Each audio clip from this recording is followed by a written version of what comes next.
Hey, Ron Schrader here, and in this video I wanted to do a Photoshop tutorial and show you a strategy that I've kind of figured out on how you can cut out a photo when the background and the photo kind of blend together a little bit. So on this particular photo you can see that, I mean, there is a line. You could make this out, and maybe just doing this a standard way you would be okay. But because the background is so dark, it's a little bit more of a challenge to do a good cutout and to really get the details on this. So this is something I've done a lot of in my business card company. I work with real estate clients predominantly with that, and they like to have their photo on their cards. So I've probably done, I mean, I'm not kidding, I've probably done like 1,000 cutout photos in my lifetime. I've done quite a bit, to say the least. So I've had some experience with this, and I've had some experience dealing with photos on even darker backgrounds than this, where it was even harder. And I'm not gonna lie, sometimes it's darn near impossible to get it to look good. But I'm gonna show you a little trick that I've figured out or learned. Maybe I found this in another video or something, I don't even remember. But I'm gonna go ahead and copy this layer. So just duplicate the layer. I'll pull this on so you can see that. And then it doesn't matter which layer. I'm gonna go ahead and just name this one the original. Oh, if I can spell. Okay, so that's the original layer. I don't want to mess with that one.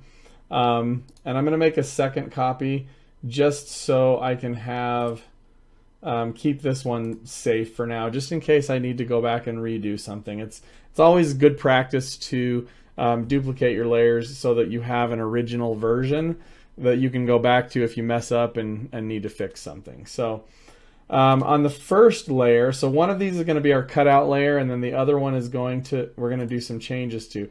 So I'm going to go ahead and turn everything else off that I don't need. And let's see, I don't want this to be the copy.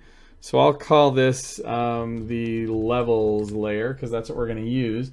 So if we go into, let's see, image, adjustments, I always have to look through this to figure it out. Image, adjustments, and levels, okay? And it's gonna pull up a screen that looks like this. So you can play with the lighting on this. So we can make it super dark doing that. And that's where, I mean, I've actually worked with photos that are closer to that, where it's really, really hard to see the line there. Or we can go the opposite way and we can really brighten it up. So if I brighten it like this, now you're able to see a lot of that detail a lot better, like it's a lot more clear. Okay, so that's what we want to do, is just make it bright enough that it's really obvious where the lines are. You can see around the edge of his shirt better. I mean, everything. And then I'm going to say okay. And now we're going to go to this layer here. Oh wait, first of all, sorry, one other step. I'm going to start the process of selecting the subject automatically. We're using the quick selection tool, but there's some there's a couple options in here, and so the magic wand is what a lot of people are familiar with, where you can just go manually select things. This is going to automatically, when I do the quick selection and select subject, it's going to automatically pick out most of the subject. So I can still go in, like, it looks like it got everything pretty good on this side. I'm not seeing anything. And then same thing with down here. Looks like the only thing it missed was right here on this guy's beard. So I'm gonna just touch, go out a little bit, click out there. If I wanted to undo something, I could go to minus, or I can actually hold I'm on a PC, I can actually hold the Alt key and it'll minus out as well, so if I needed to do that. But that's pretty good. I'm probably, this is where it's tricky with hair. I don't know if I should worry about that. I'm probably not going to worry about that, and see if I can get it when I go over it with the touch-up tool.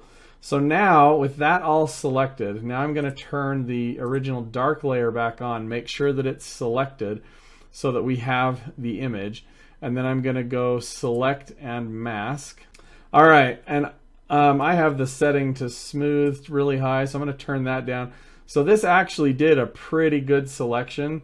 And I usually, so the shift edge is what I use to kind of refine the edges a little bit more. And it really depends on the photo which way I'm going to go. But let me lower this size down a little bit because I want to go in here and see if I can capture any of this hair a little bit better. And I may not be able to. Sometimes it's just best to leave things alone, so maybe just delete that out completely.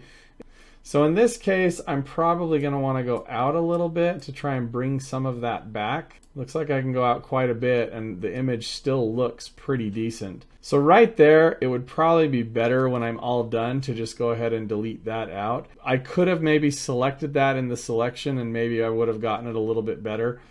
But I'm just going to go ahead and not worry about that part of it because I don't think it would look bad if I just kind of trimmed it off. So I'm going to say OK. And we still have the other layers. So let's just, for contrast, let's go ahead and put a white layer down so we can see that.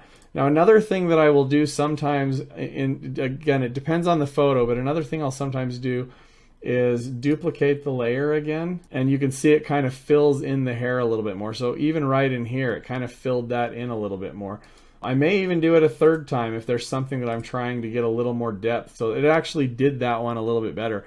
So rather than actually fix that in the actual selection, I just duplicated the layer, and then what I'll do is I'll take these 3 layers and I'm going to convert them all to a smart object so that now they're one layer.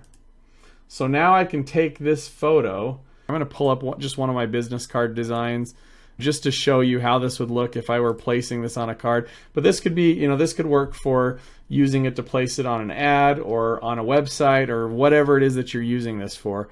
All right, so I've opened up a card, just one of my designs so that we can see some contrast here. So now I'm going to select the photo and I'm going to drag it out onto the card.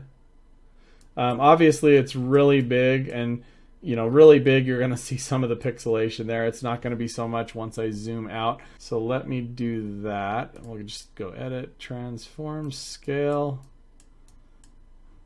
And then I'm holding the Alt key and it shrinks this down a lot faster that way because it's going in all directions. So there you go. So if I were putting this on a business card design, there's really not a lot of other editing that I would need to do. If I was using this on something larger, you know, something larger print like a sign or a, I'm trying to think, you know, maybe if you were putting it on a banner or something, you might need to do a little bit more touch up around the edges. But in anything smaller, an ad or, you know, like the size of a business card or a postcard, something print like that, an image like this would actually look pretty good. So again, just to reiterate, we took it from this photo where we had this darker background and we were able to pull out and still have some of the detail of the hair, and it turned out pretty good. So again, I just wanted to show you this little tip on how to do a cutout on a darker photo and be able to still retain some of that detail,